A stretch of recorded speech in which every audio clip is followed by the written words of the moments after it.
नमस्कार, मैं हूं अनिल विश्वकर्मा MPIT न्यूज के साथ। आज हम आपके समक्ष लेकर आए हैं एक विशेष कार्यक्रम, अंतर्राष्ट्रीय महिला दिवस। आज 8 मार्च है।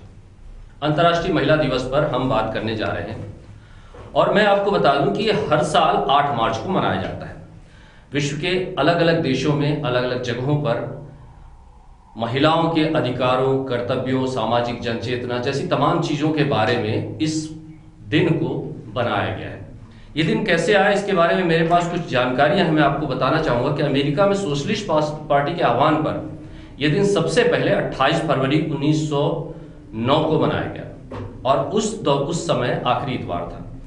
पर मैं आपको बता दूं कि ये सम्मेलन एक हुआ कोपेनहेगन में और इसका प्रमुख उद्देश्य ये था कि महिलाओं को वोट देने का अधिकार दिलाना।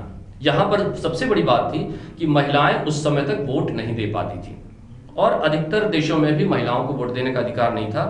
और बाद में ये तो फिर चालू हुआ, बाद में 1970 में महिलाओं ने एक बड़ा आंदोलन किया जो निकोलस जार के समय हुआ था और उस समय महिलाओं ने केवल रोटी और कपड़े के लिए आंदोलन किया था।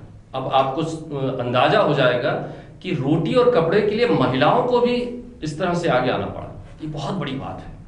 दूसरी बात, 8 मार्च को महिला दिवस पूरे विश्व में मनाया जाता है और जहां तक हमारे देश की बात है, भारत में तो ये कविता जो है, एक लाइन जो है वो बहुत प्राचीन समय से, वैदिक समय से चली आ रही, यत्र नार्यस्तु पूजन्ते रमन्ते तत्र देवता। जहां नारियों की पूजा होती है वहां देवता निवास करते हैं।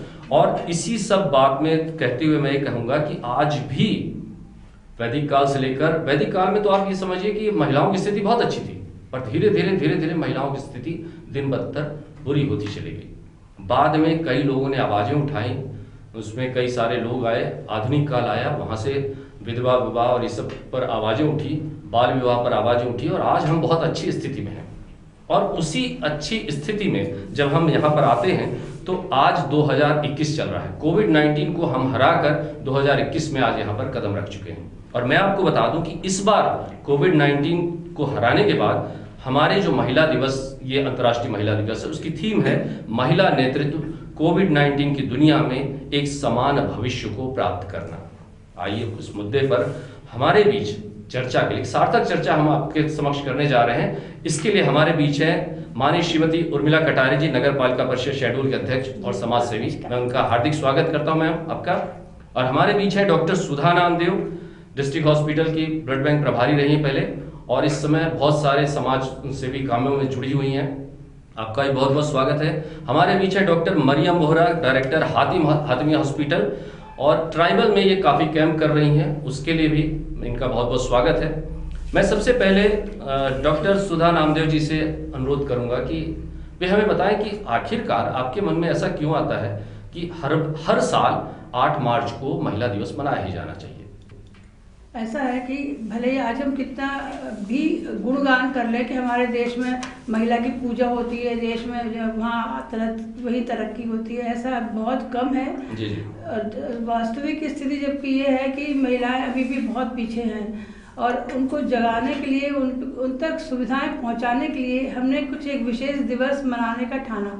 और 8 मार्च को इसीलिए हर साल हम अंतर्राष्ट्रीय महिला दिवस के रूप में मनाते हैं ताकि कुछ तो उनको प्रेरणा मिल सके, कुछ तो जागृति मिल सके। बिल्कुल सही बात आपने कही। कुछ तो ऐसा जागृत हो, कुछ तो ऐसी प्रेरणा मिले जिससे कि इस दिवस को और फ्रूटफुल बनाया जा सके। आदरणीय उर्मिला कटारे जी से मैं बात करना चाहूँगा कि आप तो समाज सेवी हैं, समाज के विभिन्न तबकों से आपका हमेशा रूबरू होती रहती हैं, तो आपको क्या लगता है कि 8 मार्च को ही क्यों मनाना चाहिए?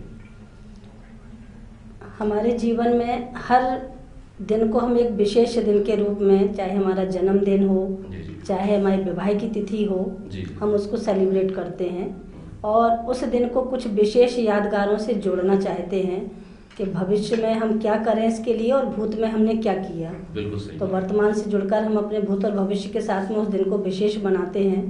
अंतर्राष्ट्रीय महिला दिवस भी जमाने से मनाते चले आ रहे हैं, लेकिन ये महिला दिवस एक नाम मात्र के लिए रह गया है। मुझे तो लगता है कि इससे ज़्यादा सुरक्षित हम वैदिक काल में थे, घर के अंदर रहते थे। हम लोगों की, महिलाओं की बहुत मनोवृत्तियाँ, हमारी महत्वाकांक्षाएं आगे नहीं बढ़ी थी, लेकिन समय के साथ बढ़ना आवश्यक था। महिला आगे बढ़ी, पढ़ी, लेकिन यत्र नास्ति पूज्यन्ते, इससे मैं सहमत अब नहीं हूँ। जगह जगह देख रहे हैं कि आए दिन बहुत सारी घटनाएं हो रही हैं, घटनाएं हो रही हैं महिलाओं के साथ में। जी जी। और मैं तो हमेशा हर 8 मार्च को ये कहती हूँ कि महिला दिवस के लिए महिलाएं ही आयोजन क्यों करती हैं। हमें सम्मान दिलाना है तो हमारा पुरुष समाज आगे आए, बिल्कुल जिनके बिल्कुल द्वारा सही हम बात आपने सम्मानित कही किए है कि जाएं। हमें सम्मान दिलाना है तो पुरुष भी आगे आए। और मैं हमारे बीच है डॉक्टर मरियम वोहरा जी, मैं आपसे कह रहा हूँ कि जैसे इन्होंने कहा कि 8 मार्च को जो महिला दिवस मनाया जा रहा है तो उसमें पुरुष क्यों नहीं आगे आ रहे हैं, आपकी क्या इसमें धारणा है? नहीं, मैं मैडम से सहमत हूँ कि पुरुष असल में मनाया, आप पूरा इसका अगर कस देखे, इसके समराइज करें कि ये महिला दिवस क्यों मनाया गया, तो आपने जैसे अपने ओपनिंग उसमें यही कहा था आपके उद्बोधन में कि हमने ये दिवस मनाना हमारे अधिकारों के लिए शुरू किया। हमें कहीं ना कहीं ये लग रहा था कि पुरुष के मुकाबले, आपने एक कंट्री का नाम लिया अमेरिका, जी जी, जो अमेरिका मतलब पूरा विश्व वो रूल करता है, it is a leading country, developed country. जब वहां की महिलाओं को ऐसा लगा कि हमको राइट ऑफ वोट नहीं है, तो हमारे अधिकारों के लिए उन्होंने लड़ाई की। तो कहीं ना कहीं मुझे ऐसा लगता है महिला दिवस के दिन हम थोड़ा सा, जैसे मैडम ने बताया कि हम हमारा बर्थडे सेलिब्रेट करते हैं, हम हमारी एनिवर्सरी सेलिब्रेट करते हैं, तो ये दिन हमें सिर्फ याद दिलाता है कि हम कहीं ना कहीं हमारे पुरुष काउंटर पार्ट से हमको कुछ कम हमें दिया जाता है, कहीं ना कहीं कमी हो जाती है, चाहे वो हमारे परिवार में हो, चाहे वो हमारी वर्क स्पेस में हो, या चाहे हमारे बच्चे हमसे हमारी महत्वाकांक्षाएं जो है हम उनकी पूरी नहीं कर पाते। तो शायद हम हमारे अधिकारों के लिए, तो हमारी फ्रीडम के लिए बहुत अच्छा आपने बोला। और मैं आपको बताना चाहूंगा कि एक कवि ने लिखा है महिलाओं के लिए छोटा सा, कि दिन की रोशनी ख्वाबों को बनाने में गुजर गई। उनके लिए है कि दिन की रोशनी ख्वाबों को बनाने में गुजर गई, रात की नींद बच्चों को सुलाने में गुजर गई। जिस घर में मेरे नाम की तख्ती भी नहीं है, ध्यान रखिए कि हमेशा तख्ती पुरुषों की होती है, महिलाओं की बहुत कम होती है। जिस घर में मेरे नाम की तख्ती भी नहीं है, सारी उम्र उस घर को सजाने में गुजर गई। माशाल्लाह, वेरी गुड। तो अब हम ये जानना चाह रहे हैं कि महिलाएं पूरे दिन घर के लिए काम करती हैं, घरेलू चीजें करती, अपने परिवार को संभालती रहती हैं, उसके बाद भी इस कोविड-19 में महिलाओं की स्थिति क्या रही है? मैं मैडम उर्मिला जी से जानना चाहूंगा कि कोविड-19 में महिलाओं की स्थिति क्या रही है? महिलाओं की स्थिति कोविड-19 ने तो सभी को तहस नहस कर दिया, लेकिन जो महिलाओं के साथ में परिवार में पुरुषों ने अच्छा व्यवहार किया, उनके बच्चों ने उनको सम्मान दिया, उनकी सेवा भाव को समझा। क्योंकि मैं यहाँ पे विशेष रूप से बताना चाहूँगी कि कोविड में राजा महाराजाओं जैसे लोगों के यहाँ भी सेवक नहीं आए। बिल्कुल सही, सारे बिल्कुल सही बात काम है। महिलाओं ने खुद किए और घर के लोगों ने किए, घर के लोगों ने किए। तो अगर किसी परिवार में पुरुष ने सहयोग कर दिया, बच्चों ने सहयोग कर दिया तो सो गुड, अन्यथा उस महिला ने अकेले ही सूर्योदय से लेकर रात्रि होने तक अपने परिवार के लिए ये कह रहे हैं कि उस समय में महिलाओं को घरेलू हिंसा झेलनी पड़ी। हिंसा तो नहीं कहेंगे, लेकिन कहीं ना कहीं महिला प्रताड़ित तो हुई है, लेकिन परसेंटेज कम है उसके। और इसीलिए परसेंटेज कम है कि जो महिला समझदार है, पढ़ी लिखी है, उसके परिवार का पुरुष उसके महत्व को समझता है कि गृहिणी गृहम उच्यते। अगर गृहिणी है तो घर है, नहीं तो वो तो एक ईंट गारे का मकान होता है। तो ऐसे परिवारों में तो बिल्कुल सही बात आपने कही कि हमारी जो महिलाएं हैं वो समुद्र को लांघ रही, आसमान को छू रही हैं, पर जब जमीन पर आती है, मतलब एक्चुअल धरातल पर आती हैं, सामाजिक उस पर आती हैं, तो उनको बहुत सारी दिक्कतों का सामना करना पड़ रहा है। उसके बाद भी बहुत सारी महिलाएं, आप सब इसके उदाहरण हैं, आज एक बहुत अच्छे नामचीन उस पर आप सब यहाँ पर इकट्ठा हुई हैं। तो मैं आप लोग से जानना चाह रहा हूँ, ये सब बुराइयां सब चीज मान लेते हैं, उसके बाद भी महिलाएं आगे बढ़ रही हैं। तो मैं डॉक्टर सुधा नामदेव जी से पूछ रहा हूँ, क्योंकि इसलिए भी इनसे बात कर रहा हूँ कि इन्होंने एक बहुत बड़ी बीमारी से लड़कर अपने आप को जीता है, और कैंसर जैसी बीमारी से लड़कर जीता है। कई सारे लोग जीतते हैं, कई सारे लोग हार जाते हैं। उस समय आप एक महिला के तौर पर आपकी मानसिक स्थिति कैसी रही और दूसरी महिलाओं को आप क्या संदेश देना चाहेंगे? आपने सही बताया, जब मैं कैंसर की मरीज थी तब मेरी घर में तो चूंकि माहौल पूरा सपोर्टिव था, हर तरह से मुझे साधन सुविधाएं सब मिल रही थी, मगर वही मेरी बीमारी अगर किसी ग्रामीण क्षेत्र में किसी महिला को हो जाती तो वह बहुत कुछ झेलती। उसका कारण ये है कि आज भी पुरुष उतने समझदारी से महिलाओं के बीमारी को ना देखते हैं ना समझते हैं। इसलिए तो स्वास्थ्य की दृष्टि से भी महिलाएं हमारी काफ़ी पीछे हैं। उनके स्वास्थ्य के लिए हमें बहुत आगे आना पड़ेगा, बहुत मेहनत हमें करना पड़ेगी। सरकार इतनी नई योजनाएं बनाती है मगर वो योजनाएं बहुत कम लोगों तक ही पहुंच पाती हैं, महिलाओं तक को। तो ये है कि समस्या इतनी ज़्यादा है इन महिलाओं को। ऐसे ग्रामीण क्षेत्र की महिलाएं सबसे अधिक परेशान हो रही है सामाजिक अपने स्वास्थ्य को लेके। तो इसलिए जो 8 मार्च का दिन तय किया वो इसलिए हुआ, उसको मनाने का कारण ये है कि हम कुछ एक स्पेशल डे में कुछ कैंप्स वगैरह या कुछ जागृति उनमें लाकर कुछ वो करके अवेयर उनको कर सकें, उनको उनके अधिकारों के प्रति जागृत कर सकें। उनको अधिकारों के प्रति उनको जागृत कर सकें और उसका फर्क पड़ता है। जैसा उर्मिला जी ने बोला कि हमारा बर्थडे होता है, मैरिज एनिवर्सरी डे होती है, सब होती है, ऐसे एक डे अगर हमने मनाया तो उस एक डे में हम कुछ स्पेशल करेंगे और उस स्पेशल में जब हम करेंगे तो कुछ स्पेशल मैसेज जाएगी पब्लिक को। तो इसलिए हमें इस दिन को बहुत उत्साह से मनाना चाहिए। सामाजिक सरोकारों की बात करें तो बिल्कुल आपका कहना ठीक है कि आप इस तरह से समझिए कि आप ये कहना चाह रहे हैं कि अंतिम छोर तक महिलाओं की जो अंतिम वहां तक आपकी बात पहुंचनी चाहिए। बिल्कुल अंतिम छोर तक। तो मैडम बोहरा जी से मैं बात करना चाहूंगा कि आप समाज सेवी हैं और कई सारे कैंप करती हैं, गरीब ग्रामीण महिलाओं के बीच में जाती हैं और भी कई तरह की महिलाओं के बीच में जाती हैं। कुछ ऐसी समस्याएं जो आपके उसमें आती है जो महिलाएं बताती हैं और एक स्वास्थ्य लाभ बिल्कुल उनको जरूरी है, कुछ इस पर टिप्पणी करना जब भी हम कैंप करते हैं तो कैंप में हमें कुछ पेशेंट्स ऐसे मिलते हैं जिनको पता ही नहीं रहता कि हम ये बीमारी से बहुत दिनों से जूझ रहे हैं। जैसे ब्लड प्रेशर, अब किसी महिला को आपने देखा उसका बहुत ज्यादा ब्लड प्रेशर है, शुगर देखा बहुत ज्यादा शुगर है, हम उनसे पूछते हैं कि भाई आप क्यों, आपको सर में दर्द होता था, चक्कर आते थे, आपको घबराहट होती थी? तो कहते हैं हाँ होती थी बट वो कुछ टाइम के लिए, फिर हम कुछ खा पी लेते हैं, हम ठीक हो जाते हैं। जब हम उनसे पूछते थे कि भाई आप क्यों नहीं गए डॉक्टर के पास, तो एक सवाल जैसे मैडम ने कहा कि मैडम के पास सारी सुविधाएं थी, उनका फैमिली सपोर्ट, फाइनेंशियल सपोर्ट बहुत अच्छा था, तो मैडम वो लड़ाई से बहुत अच्छे से मेंटली, फाइनेंशियली, फिजिकली मैडम ने उस चीज से लड़ा। मगर जब हम यही चीज ग्रामीण या लोअर मिडिल क्लास फैमिली की औरतों से जब हम कैंप में पूछते हैं तो वो कहते हैं कि हम ठीक हो गए, हमने ध्यान नहीं दिया। तब और थोड़ा उसके अंदर जाने से हमें ये पता चलता है क्योंकि वो फाइनेंशियली सेल्फ डिपेंडेंट नहीं है, उन्हें अपने 10 रुपए, 100 रुपए, 200 रुपए, 300 रुपए के लिए अपने शौहर, अपने हस्बैंड के ऊपर वो डिपेंडेंट हैं। तो हर समय हम महिलाओं की ये आदत रहती है कि अरे हम पर पैसा क्यों खर्च हो। तो आज के दिन मैं स्पेशल संदेशा ये देना चाहती हूँ कि आप जो है, महिलाएं जो है, कुछ ना कुछ ऐसा करे घर में, कहीं ना आप में कुछ तो काबिलियत होती है, चाहे आप अपनी कुकिंग के जरिए या अपनी सिलाई बुनाई के जरिए या अपने जो आपने जो भी पढ़ाई की है उसका आप आर्थिक लाभ लीजिए। जब तक आप उससे अपना आर्थिक लाभ नहीं लेंगी, जब तक आप अपने लिए, अपने आप के लिए आप नहीं सोच पाएंगी। क्योंकि मैं जानती हूँ भले हम डॉक्टर है, भले हम कमाते हैं, हम हॉस्पिटल चलाते हैं, मगर हमें फिर भी लगता है हम थोड़ा बहुत बचत कर ले, जरूरी है। सो मैं ये संदेशा देना चाहती हूँ कि आप अपना सेल्फ डिपेंडेंट, अपना कुछ ना कुछ फाइनेंस जनरेट करने की कोशिश करिए। सामाजिक रूप से उर्मिला कटारे जी आप जुड़ी हुई हैं, तो अब हमारा ये कार्यक्रम अंतिम दौर पे चल रहा है और मैं आपसे जानना चाहूंगा कि फाइनेंशियली जो गवर्नमेंट है वो उनको महिलाओं को जो अधिकार देती है,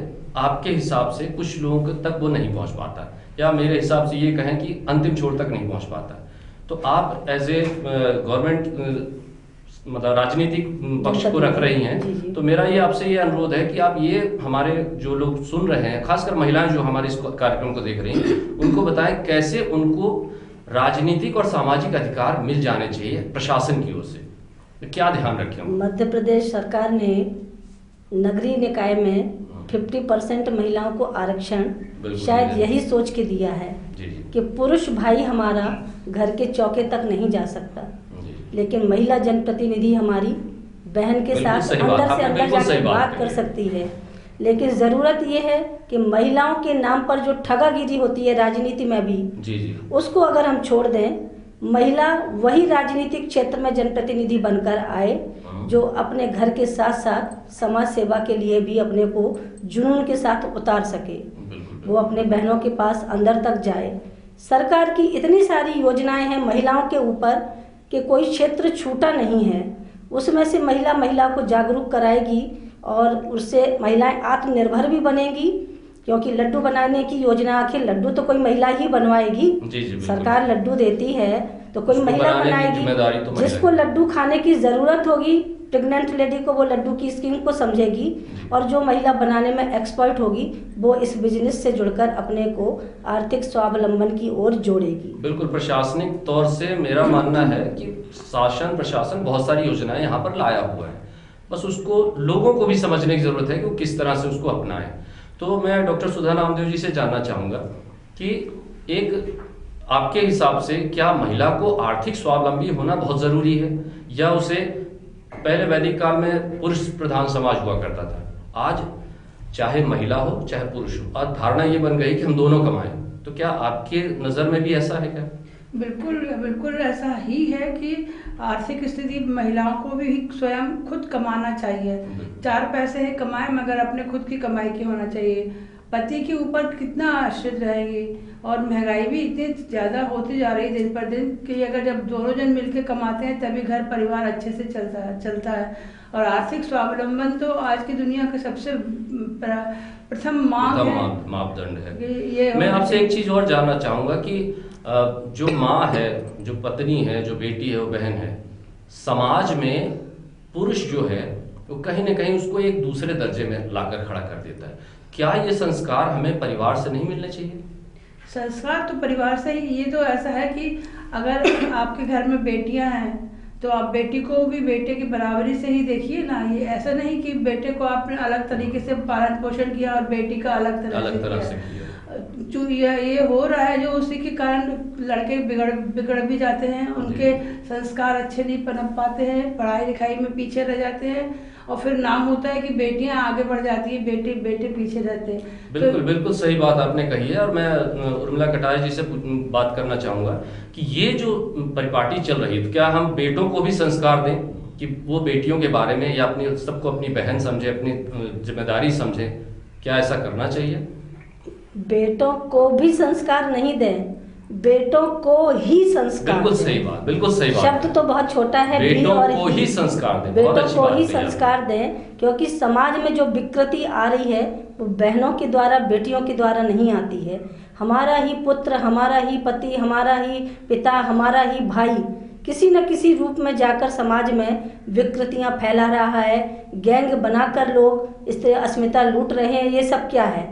संस्कार विहीन होने के कारण नैतिक पतन समाज का हो रहा है। अपनी बात को एक अगर कंक्लूजन वे में कहूँ कि जिस दिन केरल जैसा साक्षर पूरा हमारा भारत हो जाएगा, सब में स्वयं निर्णय लेने का विवेक आ जाएगा कि क्या अच्छा है क्या बुरा है, अपने आप समाज का नैतिक पतन दूर होगा और उत्थान होगा। ऐसा मेरा मतलब कि आपका कहना है कि आर्थिक रूप से और शैक्षणिक रूप से दोनों तरह से मजबूत होना चाहिए। मैडम बोहरा जी, मैं आपसे बात करना चाहूँगा कि संस्कृति, समाज और ये शैक्षणिक गतिविधियां, इनके अलावा क्या आपको नहीं लगता कि घर परिवार जो हमारा बनता है, उस घर परिवार को बना, जैसे प्राचीन प्रथा थी कि सब लोग एक साथ मिलकर रहते थे, अभी कोविड में सब लोग एक साथ मिलकर रहे, आप भी घर पे रही होंगी और सारे लोग भी रहे होंगे, तो आपको क्या लगता है क्या वो चीज़ फिर से वापस आनी चाहिए? जी बिल्कुल वापस आनी चाहिए। और ये इतनी खूबसूरत चीज़ है कि अगर आपका बच्चा आपके सास ससुर के साथ रहता है तो वो अपने आप उसमें संस्कार आपको डालने की जरूरत नहीं रहती है, वो अपने आप उसमें संस्कार आ जाते हैं, क्योंकि वो देखता है कि मेरे माता पिता जो है, जो वो काम कर रहे हैं, कैसे बिहेव कर रहे हैं, उनके माता पिता की सेवा कर रहे हैं। बिल्कुल।